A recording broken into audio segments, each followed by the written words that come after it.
Min mor havde en moster, der hed Oline, en statlig dame, der var lærerinde på en friskole og gift med en proprietær, så hun var noget i samfundet.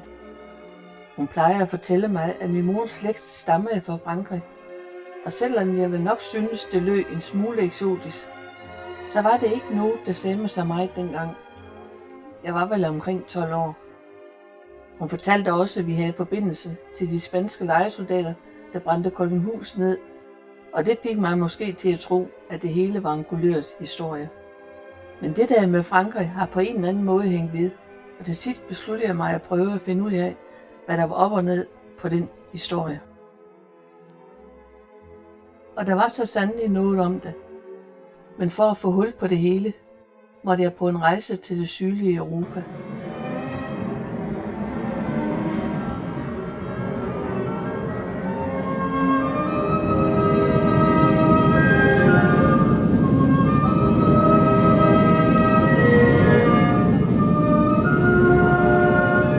Søen bragte mig tilbage til 1660 til egnen omkring Grenoble i Sydfrankrig.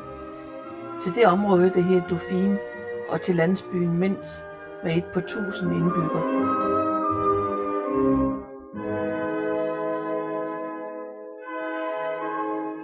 Mens ligger i Alperne, og beboerne har hovedsageligt ernæret sig ved landbrug og småhåndværk. Det har ikke ændret sig væsentligt frem til i dag, bortset fra at turisterne er kommet til.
Her var André Lussier klædehandler.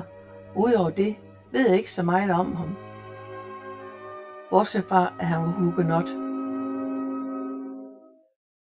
Hugenot er betegnelse for medlemmer af den reformerede kirke i Frankrig, og ordet stammer fra den franske konge Hugo Capet, der ifølge sagnet skulle gå igen med sit følge i egnen omkring Tours.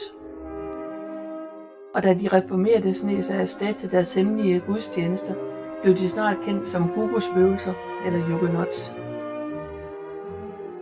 André Lussier tilhørte altså den reformerede kirke, der havde sit udspring i Jean Calvins brud med katolicismen i 1534.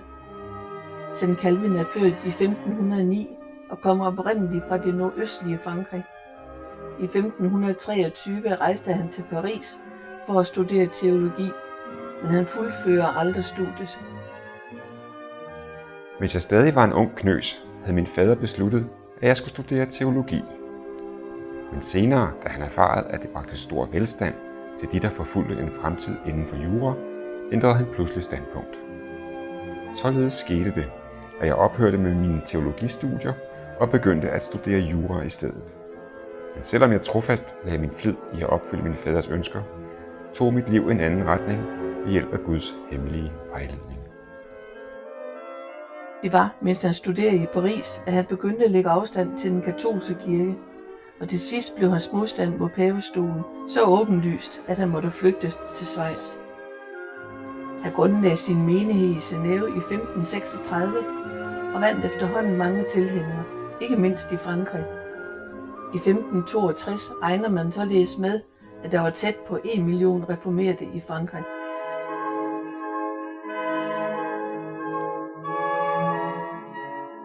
Genève er i dag en pulserende og international storby. Et finanscentrum med små 200.000 indbyggere. Smukt placeret ved søen Lac Léman.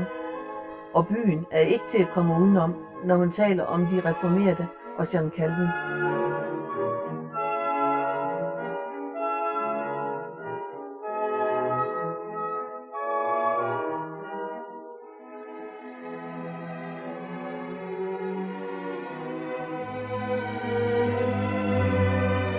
Det moderne Genève rummer stadig mange minder om Jean Calvins tid.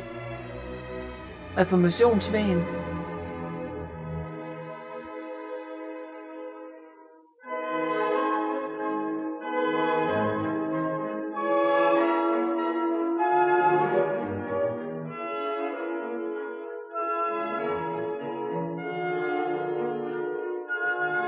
Sankt Peters katedralen,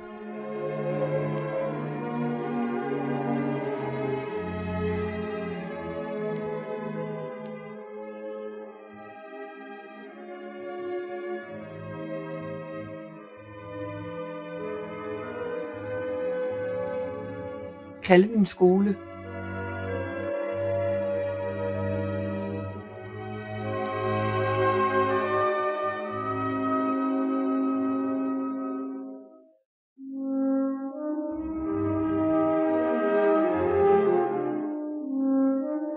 og det første bedehus, som de reformerede brugte i byen, er bare nogle af de ting, man stadig kan finde i Genève i dag.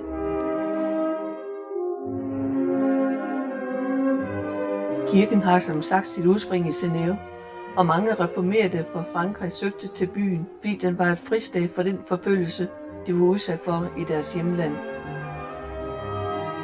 Og kirken blev en dominerende faktor i byen. Faktisk så dominerende, at bystyret i første omgang forviste Jean Calvin i 1538.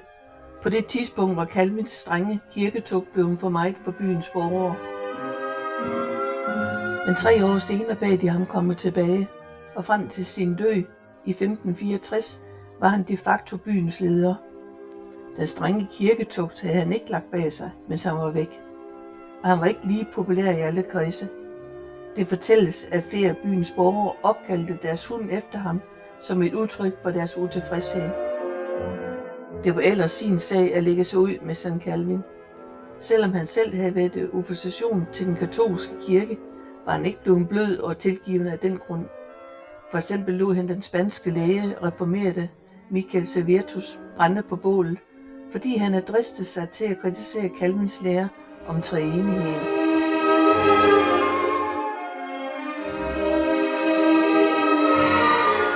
Byens gamle rådhus, hvor rettergangen mod Servetus fandt sted, findes endnu, og dødsdommen blev bekendtgjort i rådhusgårdens buegange.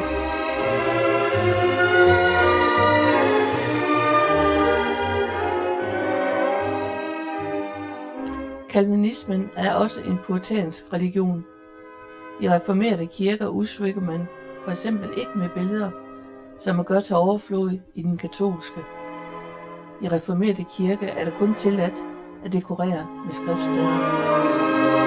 Men de reformerede var en åbenlys tårn i øjet på pavestolen, fordi de fortrinsvis kom fra de mere velstillede og indflydelsesrige lag i samfundet, og i Frankrig besluttede kong Karl den 9. sig for at stå ned på hugenotterne.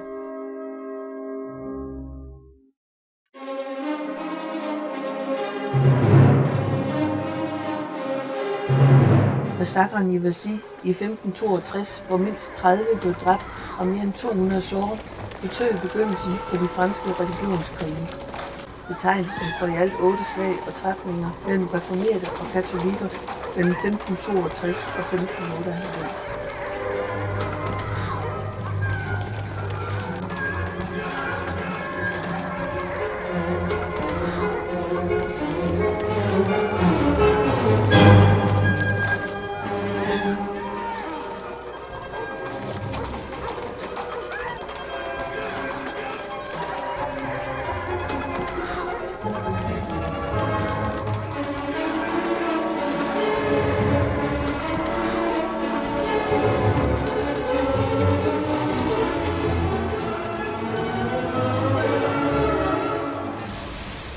Religionskrigene var blodige og uforsonlige.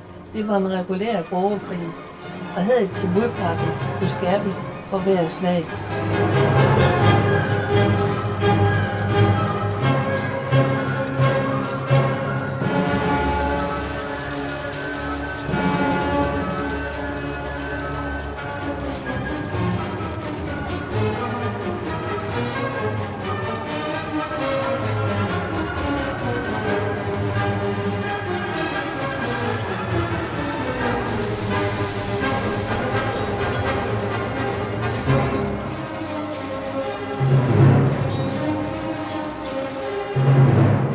Nazi-massakren førte til oprettelsen af en egentlig hugenot-hær med eget rytteri under ledelse af Gaspard de Coligny. Den fandt hurtigt en allieret i Henrik den 3. af Navarre, både militært og økonomisk. Han var selv reformeret, men konverterede siden til katolicismen, da han blev kronet som kong Henrik den 4. af Frankrig i 1589. Men ikke desto mindre havde de reformerede nu en støtte på tronen i Paris. Som Henrik den 4. udstedte han i 1598 Nantes-ediktet, og det skabte en slags fred. Et edikt af et påbud, og ifølge det fra Nantes fik de reformerede nu frihed til at dyrke deres religion efter nærmere bestemte regler. For ikke at skabe anledning til problemer eller forskelle mellem vores undersåtter, har vi tilladt, at de, der udøver religionen, kaldet reformerede, kan leve og bo i alle byer og steder i riger og lande under vores styre, uden at blive generet, forulempet eller tvunget til at gøre noget i strid med deres religiøse samvittighed, på betingelse af, at de i andre henseender forholder sig i henhold til det, som er indeholdt i dette vores nuværende edikt. Vi forbyder meget utryggeligt alle i nævnte religion at udøve eller udbrede deres tro, enten gennem præster, regulering, disciplinering, offentlig undervisning af børn, eller på anden måde på andre steder i riger og lande under vores styre, end de, der fremgår af dette edikt. Så de måtte for eksempel ikke oprette nye kirker i områder og byer, der var domineret af katolikker, men samtidig blev de overgivet visse byer, der var beskyttet militært, og alt i alt bragte det en slags fred mellem hærene frem til 1660. I mellemtiden var Henrik den 4. blevet myrdet i 1610 og efterfulgt på tronen af sin søn Ludvig den 13. Kong Ludvig var en svag konge, der lænede sig op af sin første minister, kardinal Richelieu, i alle vigtige beslutninger. Det var dårligt nyt for hugenotterne, for med Richelieu i Paris fik de en uforsonlig modstander. Men det skulle gå for galt til værre. I 1643 overtog Ludvig den 14. tronen, og solkongen genoptog gradvis forfølgelsen af de reformerede frem mod 1685, hvor han endegyldigt tilbagekaldte Nantes-ediktet. Det fik mange reformerede til at flygte, blandt andet klædehandleren for Mentz, André Lussier. Han havde fået sønnen Louis i 1660, og han ernærede sig som knivsmed i Mentz. Der sandsynligvis flere børn foruden ham, men jeg ved ikke meget om disse første generationer af reformerede i den franske forbindelse. Dels er mange arkiver gået tabt gennem tiden, og dels var registrering af landbefolkningen noget solkongen ikke beskæftigede sig meget med, så længe de bare betalte deres skat. Men jeg ved, at familien Lussier flygtede til kurfyrstendømmet Pfalz i det sydvestlige Tyskland på en invitation for kurfyrsten Karl Ludwig den 1. Pfalz var en af utallige mere eller mindre suveræne nationalstater, der udgjorde det kludetæppe, som Europa var på den tid. Tyskland eksisterede ikke som stat. I stedet var der et virvar af bystater, kongedømmer, kejserdømmer, fyrstendømmer og kurfyrstendømmer heriblandt Pfalz. Hovedbyen i Pfalz er nu, som dengang, Heidelberg, en smuk og livlig storby med mange historiske minder.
det er en smuk og historisk by, er det tydeligt, at den ligger lige der, hvor Europas hære havde for vane at mødes. Vals er blevet hærget af fjendtlige tropper mere end én gang i historien, og meget ofte var disse tropper franske. Solkongen overfaldt jævnligt sit naboland, og det fortæltes for eksempel, at han henkastet gav ordre om en invasion, mens han i øvrigt havde travlt med at prøve tøj. Så det var mere hensyn til landets økonomi, end det var humanitære årsager, at Karl Ludwig inviterede hugenotterne til landet. Han havde lokket med skattefrihed og med at tilflytterne uden vire kunne oversage ejendom, der var blevet forladt af tidligere ejere, mod at de dyrkede jorden og bidrog til landets genopbygning. Familien Nussir og andre reformerede levede fredeligt i Pfalz i nogle år, men de er nok skæve til den store nabo i syd, og med god grund. Den pfalziske arvefølgekrig vågnede opsejling, og det var ikke længe, før Solkongens soldater indhentede dem. Så de måtte endnu en gang tage flugten. Denne gang til grevskabet Uckermark i kurfyrstendømmet Brandenburg, der blev regeret af Frederik Wilhelm den første af Preussen.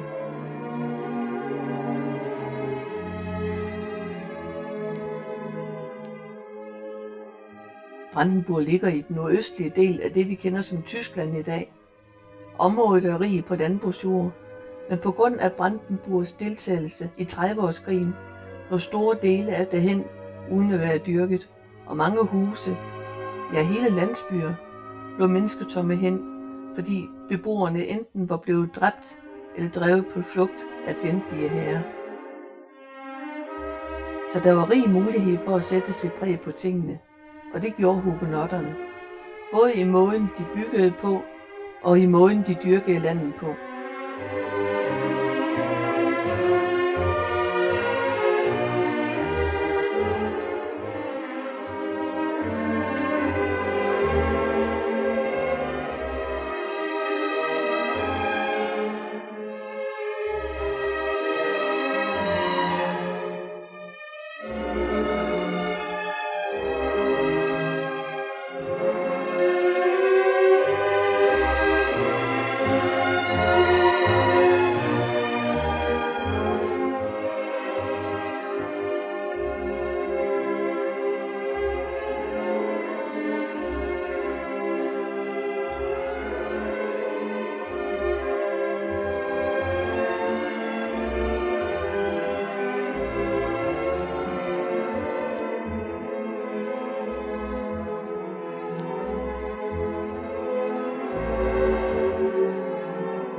Frederik Wilhelm modtog det med åbne arme, for Brandenburg var ikke alene blevet hærget under 30-årskrigen, men kurfyrsten havde også store armbevægelser, og det var ikke godt for landets økonomi.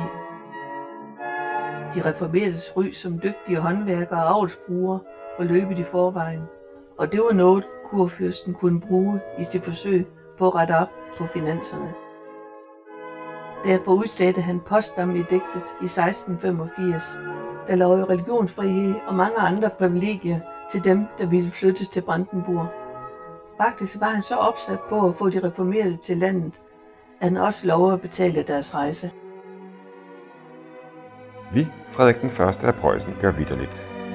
På grund af den grusomme forfølgelse og mishandling, som vores trosfæller i den evangelisk reformerede tro har været udsat for i kongeriget Frankrig, har vi i retfærdig sympati med disse vores trosfæller, som er undertrykt og angrebet på grund af det hellige evangelium og dens rene lære, allernådigst besluttet gennem denne bekendtgørelse at tilbyde dem en sikker og gratis tilflugt i alle vores lande og provinser, og yderligere at meddele dem, hvilken retfærdighed, frihed og privilegier vi elskværdigt er indstillet på at indrømme til dem. Vi gør det med henblik på at aflaste de store lidelser og trængsler, som det har behaget den almægtige, ifølge hans kloge og uansagelige råd, at plage så vigtig en del af hans kirke med. Og han fik formentlig, hvad han havde håbet på. Ikke alene fik de nye tilflyttere opdyrket betydelige jordarealer med grøntsager og tobak, men det siges også, at det var hugenotter, der genopbyggede Berlin, efter det var blevet voldsomt hærget under 30-årskrigen. Cirka 40.000 reformerede fandt et fristed i det nordtyske kurfyrstendømme under Frederik Wilhelm. Og det var formentlig her i Brandenburg, at Alois Lucia fik sønnen Antoine. Jeg ved om ham, at han er født i 1692, altså 7 år efter flugten fra Minsk, men jeg kender ikke navnet på hans mor eller eventuelle søskende. Til gengæld ved jeg, at han dukker op i Fredericia i 1729, og her møder han sin kommende kone, Jeanne Armand, der også er ud af fransk reformeret slægt. Eller måske kendte de allerede hinanden for tidligere. Jeanne Armand er født i Brandenburg i 1709, og det var almindeligt, at de reformerede slægter på flugt holdt sammen og giftede sig ind i hinanden. Så det er ikke utænkeligt, at der har været en forbindelse allerede inden de kom til Fredericia.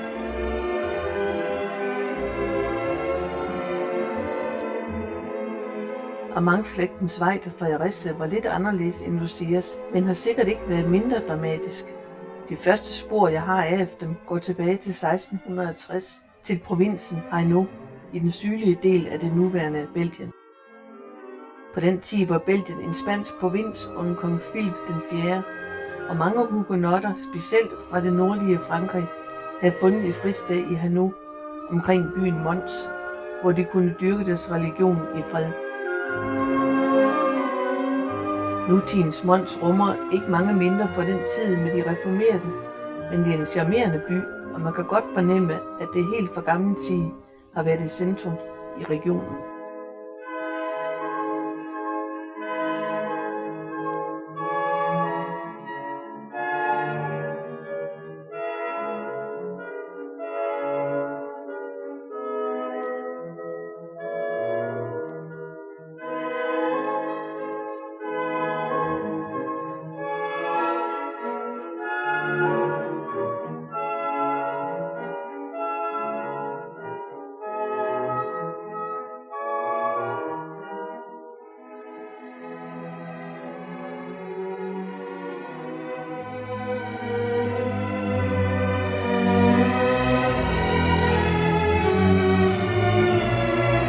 Hainaut har bakker af skovområder og små maleriske landsbyer strøget ud over et rigt agerland.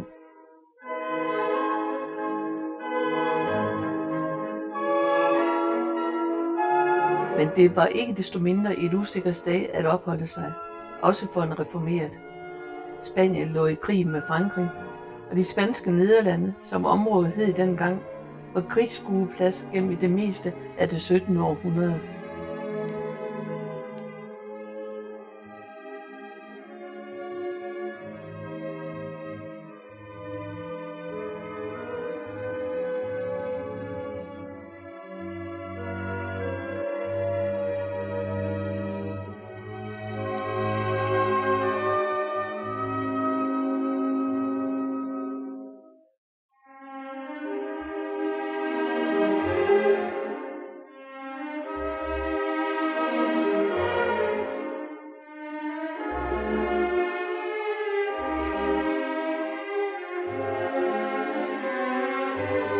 Det ældste spor, jeg har, er André Armand.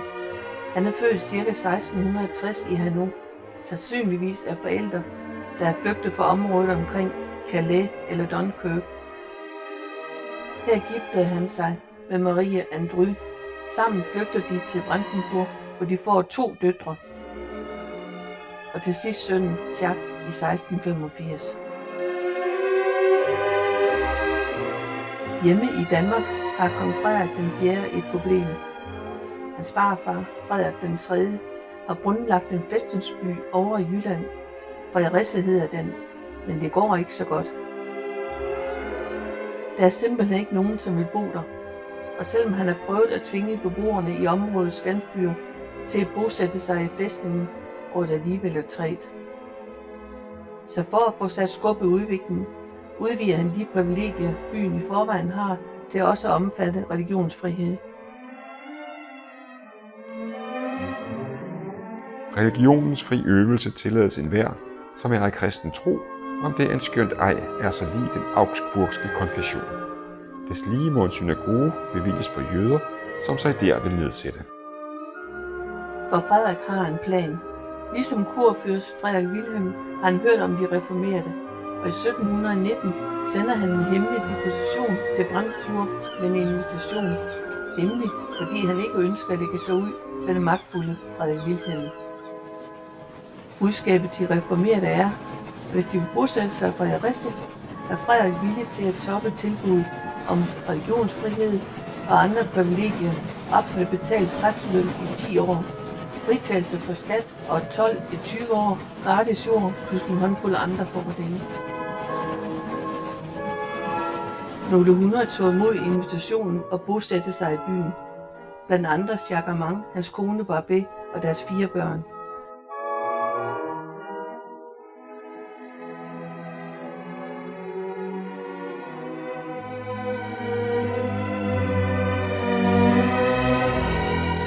Jacques Armands familie er altså blandt de første reformerede i Fredericia, og kolonien sætter efterhånden sit præg på bybilledet, blandt andet med de karakteristiske tobakslader, der skyder op mellem bindesværkshusene.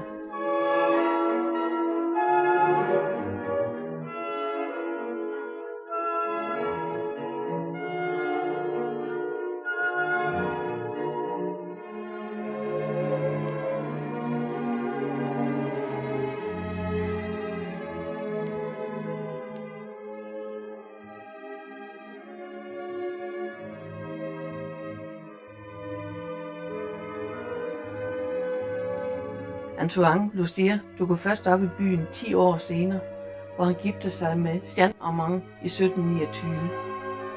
Jeanne og Antoine får 9 børn, heriblandt datteren Martha Johanne i 1732.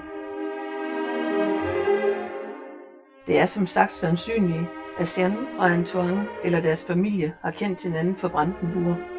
For selvom kolonisterne sætter deres præg på Fredericia, så holder de sig alligevel for sig selv, og det er ikke velset blandt de reformerede at gifte sig uden for kolonien. I stedet fandt man sin ægtefælle inden for kolonien, eller man hentede en fra kolonien i Brandenburg. Faktisk holdt man så fast på sin egen art, at det i mange generationer betød udstødelse af menigheden, og dermed også fortabelse af retten til at blive bisat på menighedens kirkegård, hvis man giftede sig uden for den reformerede kreds. Men det skete alligevel, som vi vil se om lidt.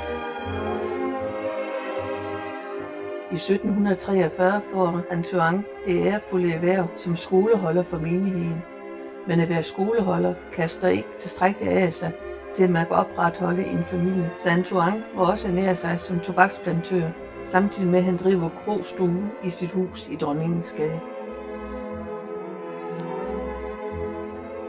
Skolen, som Antoine bestyrer, er ikke en selvstændig bygning.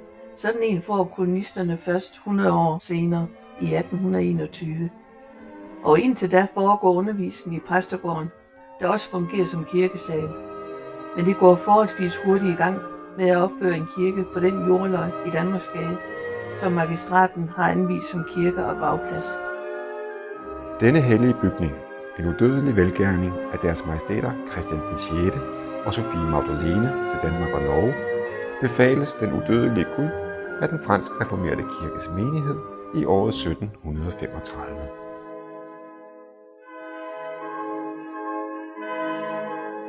Kirken indvies i 1735, men er først bygget færdig i 1736. Den er usædvanlig ved at være en af de få reformerede kirkebygninger, der har billedudsmykning. Den har nemlig 2 glasmalerier, der forestiller trosretningens grundlæggere. Der har vi Calvin, og så har vi Zwingli.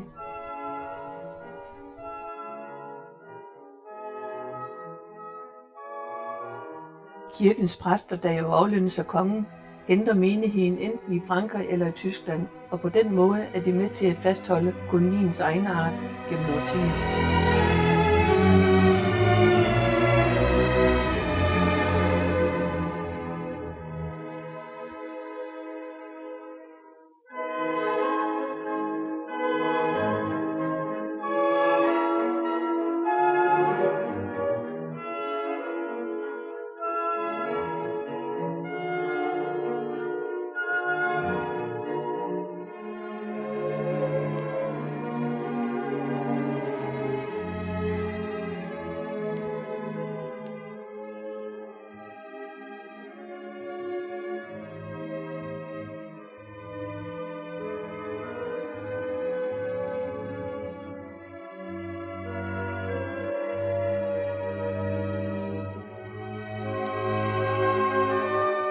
Antoine dør i 1756, og hans enke Jeanne flytter til Krogsgård Hovedgård nær Ribe, hvor hun er husholderske for den velhavende familie Brun frem til sin død i 1792.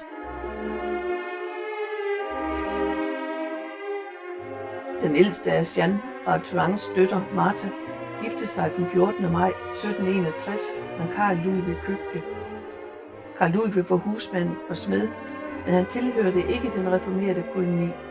Konsekvensen af dette ægteskab er tilsyneladende, at Martha blev slettet af den reformerede kirkebog, som om hun aldrig har eksisteret. Carl Ludwig har ellers fine slægtninge i København. Hans far, Michael Købke, er ud af Sjællands bagerslægt, der blandt andet tæller bagermesteren på kastellet, Peter Berndt Købke, og han blev i 1810 far til guldaldermaleren Christen Schellerup Købke. Men det har ikke hjulpet Martha meget. Hun blev skrevet ud af kirkenbogen for sit ægteskab. Sammen med Karl får hun 5 børn, og den yngste søn er Johan Ludvig Carlsen. Han blev født i 1772 og arver det fædrene husmandsdag i Bredstrup, lidt nordvest for Fredericia. Og for at supplere indtægten for landbruget, arbejder han også som skrædder.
Johan giftede sig med Karen Olesdatter, og sammen får de 2 sønner.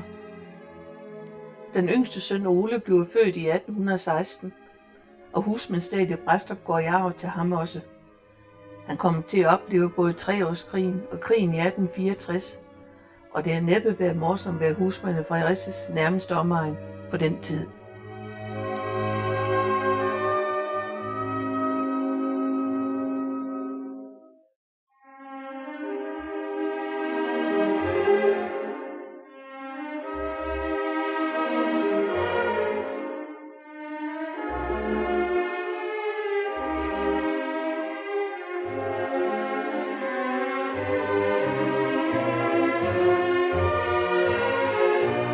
Treårskrigen fra 1848 til 1850 var i virkeligheden en borgerkrig.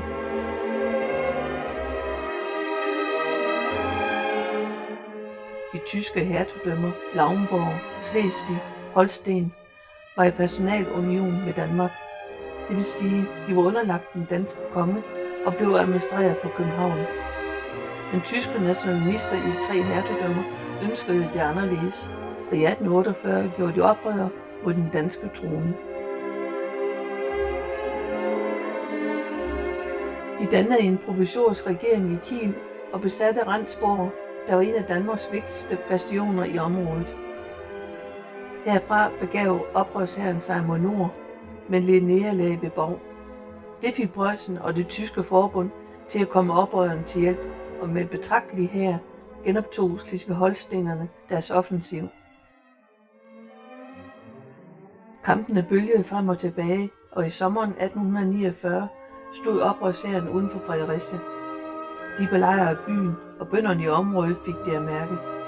Oprørshæren beslaglagde afgrøder og kvæg som forsyninger til hæren, og adskillige gårde og husmandssteder blev pålagt indkvartering af fjendtlige soldater. Man kan nemt forestille sig, at det også er gået ud over Ole. Den 6. juli gjorde den danske hær udfald for Fredericia, og det fik den succes med. Der var hårde kampe, ganske vist. Men den danske hær slog oprørshæren, og 4 dage senere blev der indgået våbenhvile med Preussen.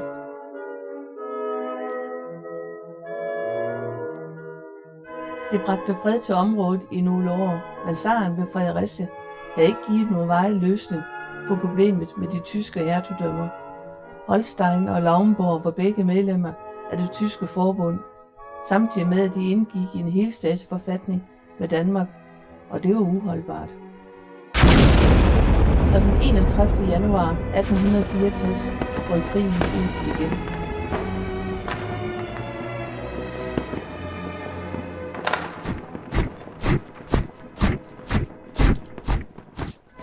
Et par år før treårskrigen brød ud, havde Ole giftet sig med Anne Christine, hans datter, og i årene mellem 1848 og 1864 fik de 6 børn. Den sidste, Anne Christine, blev født blot 3 måneder før der blev indgået våbenhvile mellem parterne, og 7 måneder før den endelige fredsslutning i Wien, hvor Danmark tabte betydelige dele af sit landareal, og mere end 200.000 danskere i Slesvig blev tyske statsborgere. Det var noget, der sved alvorligt i nationalfølelsen, og danske medier forsøgte at forbigå det i tavshed. For eksempel ofrede Berlingske Tidende kun 4 linjer på begivenheden.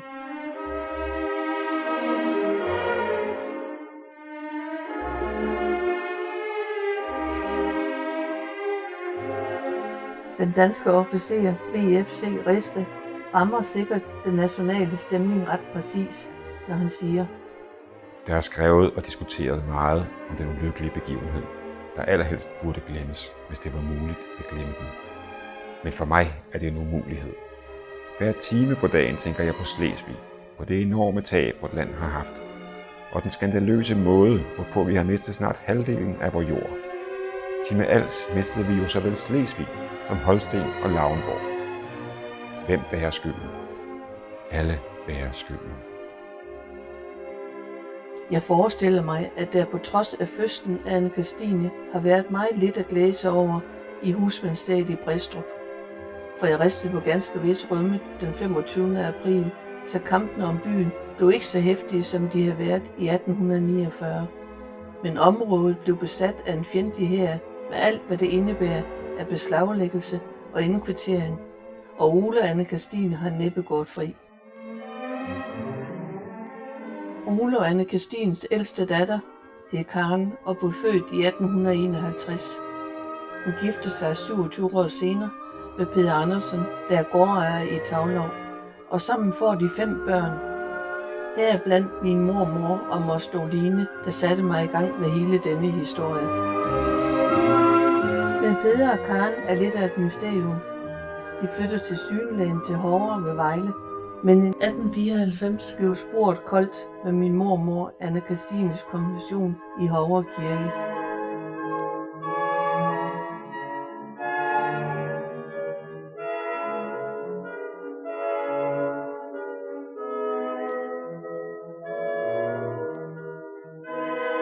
Skiftede de navn, eller udvandrede de? Jeg ved, at nogle af deres børn, Christine Marie og muligvis også Anders Martin, udvandrede. Christine Marie kaldte vi for Moster Amerika, og jeg korresponderede selv med hende i Vancouver gennem nogle år omkring 1955. Men det ebbede ud, og sporene efter Peder og Karen forbliver foreløbig koldt. Men jeg ved, at deres ældste datter, Anne Christine, er født i 1880, og det er hende, som vi skal følge nu.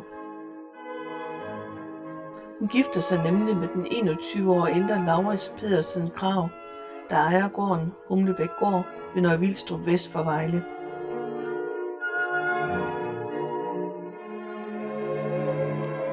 Og her kommer min mor til verden i 1920 som den yngste af en børneflok på 4. Annika Stine var kommet til gården som husholderske hos Lauritz, og de giftede sig i december 1905. Og mon ikke brudekjolen har været lidt trang. Deres første søn Peter kom nemlig til verden samme år, som er fristet til at tro, at de var tvunget af omstændigheder. Når Vilstrup er et landsbysamfund, der omtales første gang i 1459 som Vilstorp, og den er opstået som en udflyttet bebyggelse under Skibet Sogn.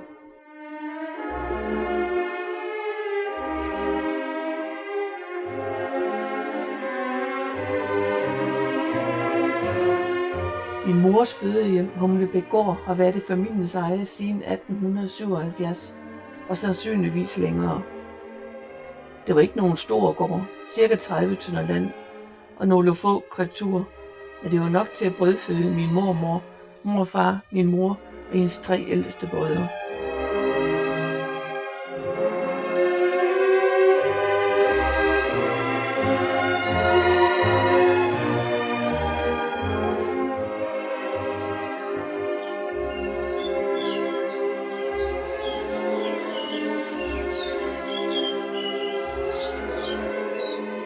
I dag er gården solgt ud af slægten, men den eksisterer endnu. Ikke som egentlig landbrug mere. Nu er den beboet af en byfamilie. Men de har moderniseret den nænsomt, og den ser stadig ud, som jeg husker den fra min barndoms erindring.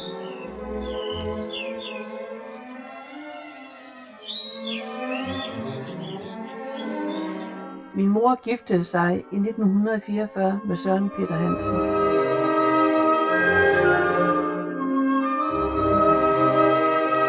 Han var egentlig uddannet som skomager, men nu arbejder han som kædepålægger på de danske bommespænderier. Det var en af Vejles store virksomheder dengang, og en af årsagerne til, at Vejle gennem mange år kaldtes bomuldsbyen. Vi var egentlig 5 søskende, men min lille søster Ulla var kun knap 2 måneder, så vi har vel altid betragtet os som en flok på 4, 3 søstre og en bror.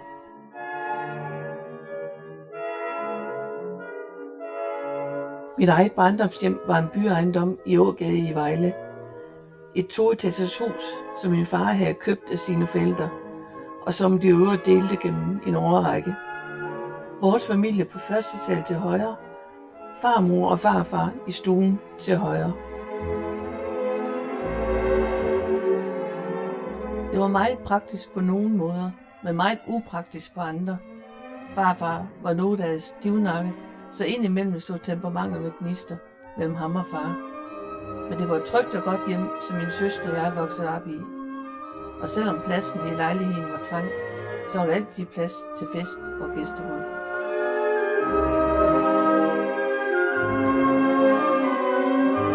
Jeg blev gift i 1965 med Bjarne Hårgaard Nielsen, og med ham fik jeg 4 børn.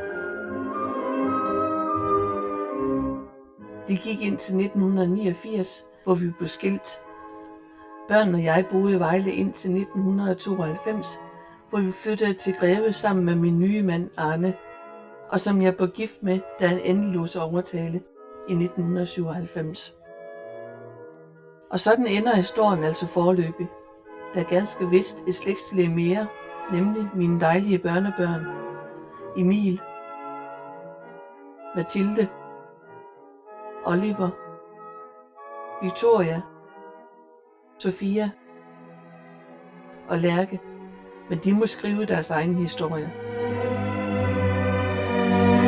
Som det går, er det franske blod blevet tyndere gennem generationerne, men hugenotterne har sat deres tydelige spor overalt i Europa, hvor de kom frem. Fra Frankrig til Schweiz, Pfalz, Belgien, Brandenburg og også i Fredericia. Den reformerede menighed i Fredericia lever og er aktiv den dag i dag. Og i 1950 rejste man en obelisk i byen til minde om deres og mine forfædre. Prompte et censere, signum Calvin. År 1720 kom de første franske reformerede kolonister til Fredericia. De kom fra Pfalz og Brandenburg, hvor deres fædre havde levet en årrække i den flygtighed, fjernt fra hjemstavnen i Frankrig og Belgien. Utallige forfølgelser og lidelser havde de måttet udstå for deres religiøse overbevisning under trusler om galejerne og bålet. I Fredericia gav den danske stat dem et fristed. De kom som avlsbrugere og tobaksplantører, og de fik tildelt de 220 havepladser. De var flittige og nøjsomme. Af slægter kan nævnes Armand, Baudelaire, Leblanc, Doleran, Desmarais, Devanchier, Dufresne, Honoré, Lefebvre, Lepierre, Boisson, Villain og mange andre. Menigheden blev et grundelement i Fredericias befolkning. Efterkommere vedtog i 300-året for Fredericias grundlæggelse at rejse denne mindestøtte i taknemmelig erindring om den beskyttelse, som menigheden fandt bag byens volde. Mors moster Line havde altså ret. Der var faktisk en fransk forbindelse i min fortid. Rejsen tilbage har været lang, både i tid og afstand. Frustrerende, når sporet blev koldt eller gik i stå ved en lukket dør. Men jeg har også glædet mig, når jeg fandt en nøgle til døren. Og nu ved jeg i det mindste, hvad vej jeg vender.